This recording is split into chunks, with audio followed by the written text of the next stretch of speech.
Jessica, il est où le persuadeur? Il est devant toi. Montre-moi.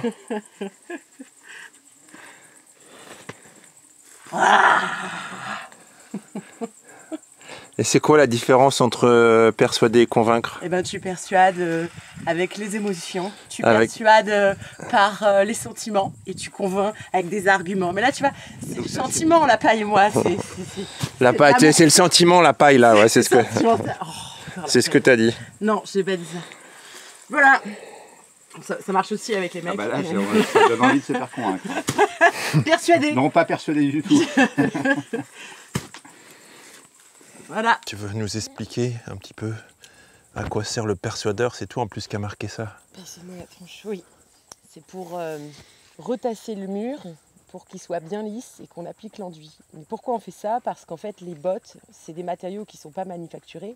Du coup, on a toujours des aspérités, et puis quand on les pose comme ça les unes sur les autres, elles peuvent pencher, elles peuvent sortir du mur, voilà. Donc en fait, dans la construction en paille, on adapte avec des outils faits main souvent. Donc il y a le persuadeur, il y a aussi le tourbichonneur, et en plus il y a toujours des petits noms sympas.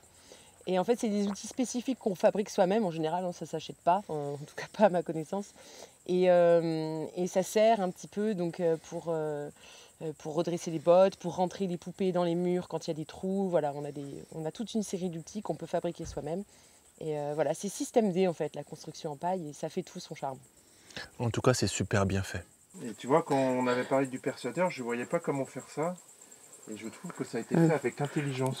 1, 2, 3, il y a 4 pièces qui compriment. Un tasseau pour faire le manche. On dirait un marteau de Thor un peu. Hein. Tu sais que quand je vois ça, avec le mot persuadeur, ça me fait penser au Moyen-Âge. Ah. Ou au truc d'Astérix et Obélix où tu les enfonces dans le sol comme ça. Un personnage comme Jacouille, la fripouille. Exactement. Et moi, ce que ça m'inspire, c'est vraiment le nom, tu sais, ce côté persuadeur, comme ce que tu t'avais dit, le tourbillonneur. Tourbichonneur. Et je trouve que moi j'aime bien inventer des nouveaux mots qui mélangent. Tu vois, j'avais inventé un nouveau mot qui s'appelait I lock you. Ok.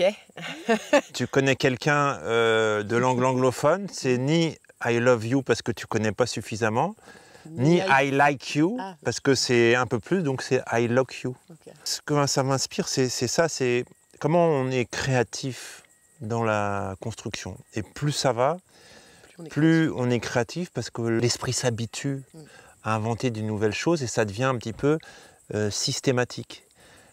Au lieu d'avoir peur du problème, en fait, on y voit l'occasion de créer quelque chose de nouveau. Et ça, c'est très, chouette. C'est très chouette parce que du coup, on prend du plaisir à un endroit où, pour moi, en tout cas, depuis le début, il y a quand même pas mal de stress parce que je me dis toujours, est-ce que je vais y arriver? Tout semble un peu dans l'inconnu et l'inconnu, après, devient quelque chose de simple, voilà. Il y a beaucoup de galères, mais il y a aussi vachement de moments où justement on développe de la créativité, on doit s'adapter.